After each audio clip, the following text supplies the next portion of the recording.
Hi, I'm Sasuka from Sasuka Photography. Here I would like to share with you about digital SLR camera and how I use it for wedding photography. There are so many digital SLR cameras such as Canon, Sony, Nikon, Olympus, Fujifilm and many more. However, many systems used in these cameras mostly are the same. You might have a problem to understand some terminology used by digital SLR camera. So here I would like to share with you a very easy way of using digital SLR camera, and I will show you how I use it to take wedding photograph. For my wedding photography job, I usually use a Nikon camera with 3 lenses. They are 1.8 50mm prime lens, 2.8 17 to 50 mm lens, and 2.8 70 to 200 mm lens. As you can see at your camera, there are several modes we can use to take photos, such as manual, aperture priority, speed, program, and so on. But here I would like to share with you how to use aperture priority to make it easier. In this lesson, I will show you how I use the aperture priority to take wedding photograph. Before that, you have to understand what is aperture.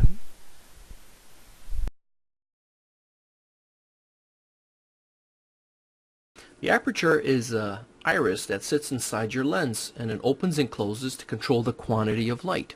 So we'll switch our camera into aperture priority mode, giving us control over the aperture, and the camera figures out shutter automatically. And it's the second set of numbers that are the aperture numbers, and bigger numbers will mean that you have a smaller opening of the iris, as you see here. And if we lower the numbers, the iris gets bigger and opens up more and lets more light in. In side view here, you can see the aperture is like a door that opens and closes inside the lens. Anyway, the aperture settings for the lens are called f-stops. Here at the bottom of the screen, you see a typical scale of f-stops for a professional lens. The smallest numbers, like f2.8 on the left, are the largest openings in the lens. Each time you change the setting to the next larger number, the opening in the lens gets smaller and lets in exactly half as much light. So if you start off at f2.8, it lets in a lot of light.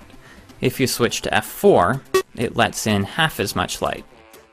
And if you switch to f5.6, it lets in half as much light as f4, which is a quarter of what we got at f2.8. That is important, so pause and replay if you need to. End of the video. Now the side effect of the aperture is depth of field, and depth of field is the area that's in focus, and it's what will get you that blurry background in your photograph, so you'll get an effect of this with a blurred background in a portrait shot versus one where you're getting more of that background in focus. By taking a picture with a small aperture setting, a small f-stop number, meaning that your iris is going to be open to a larger size, you're going to get a narrow area that's in focus, a smaller area that's in focus, that's in that depth of field area. But if you increase your aperture numbers, that will decrease the size of the aperture, and therefore it'll widen the area that's in focus, giving you less of a blurred background effect. Alright, here we go. First of all, for close-up photo, I changed my lens to 50mm prime lens to control depth of field. Here you can see how I changed my lens.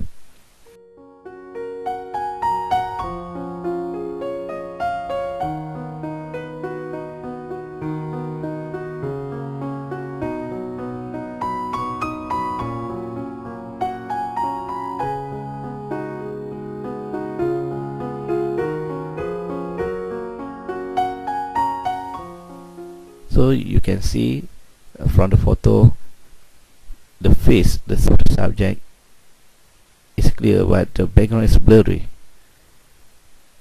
When I set aperture to 1.8, we can create a narrow depth of field.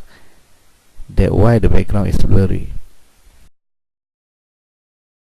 Then I use my second lens, that is 17 to 50 mm, and I set aperture around 5 to 10 for almost the whole wedding ceremony.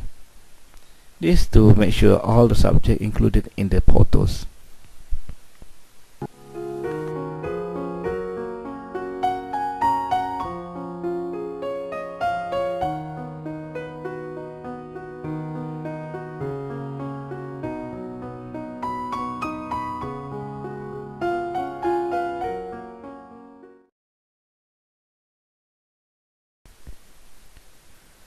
For outdoor photo, I use my third lens that's 70 to 200 mm, and I set my aperture to 2.8 to 3.2, just around that. Here I show you the effect of depth of field when I use different aperture. For the first photo, I set aperture to 2.8. You can see the subject and the background. The background seems blurry.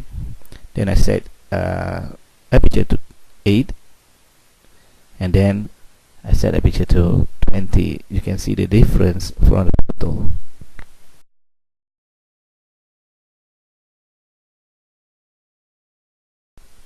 All these photos can easily uploaded into computer, and you can make some adjustment such as brightness and exposure.